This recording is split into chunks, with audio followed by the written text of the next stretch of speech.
ক্রিকেটের সংক্ষিপ্ততম ফরম্যাট টি-20 বিশ্বকাপ শুরু হয় 2007 সাল থেকে। এখন পর্যন্ত 9টি আসন অনুষ্ঠিত হলো। ফাইনালের মঞ্চে ওঠার সৌভাগ্য সবার হয়নি। কোনো দল বারবার ফাইনাল উঠেও হতাশ হয়েছে, কেউ বা ফাইনালে পা রেখেই শিরোপার স্বাদ পেয়েছে। টি-20 বিশ্বকাপ ইতিহাসে ফাইনালে খেলার দৌড়ে সবার শীর্ষে অবস্থান করছে ভারত, পাকিস্তান ও ইংল্যান্ড। এই তিন পরাশক্তি সর্বোচ্চ 3বার করে ফাইনালের টিকিট কেটেছে। ভারত 2007 ও 2024 সালে শিরোপা জিতলেও 2014 সালে রানার আপ হয়ে মাঠ ছাড়ে। এবারও ফাইনালে জায়গা করে নিয়েছে ভারত। অন্যদিকে ইংল্যান্ড 3বার টি-20 বিশ্বকাপের ফাইনালে খেলার সুযোগ পেয়েছে, যার মধ্যে 2010 ও 2022 সালে চ্যাম্পিয়ন হয়েছে তারা।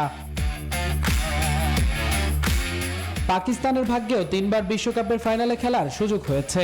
2009 সালে শিরোপার স্বাদ পেলেও 2007 ও 2022 সালে হৃদয় ভাঙে তাদের।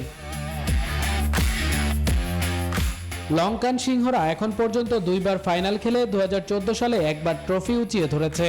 তবে ফাইনালের সফলতার হারে সবচেয়ে এগিয়ে ওয়েস্ট ইন্ডিজ। তারা 2012 ও 2016 2বার ফাইনালে উঠে 2বারই চ্যাম্পিয়ন হয়ে শতভাগ সাফল্যের রেকর্ড ধরে রেখেছে।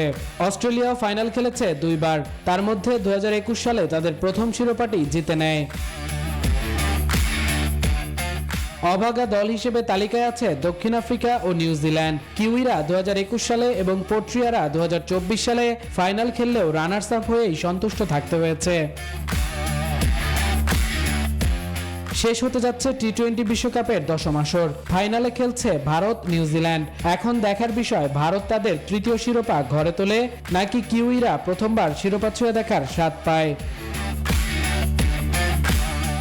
বামনুর রহমান, নিউজ 24।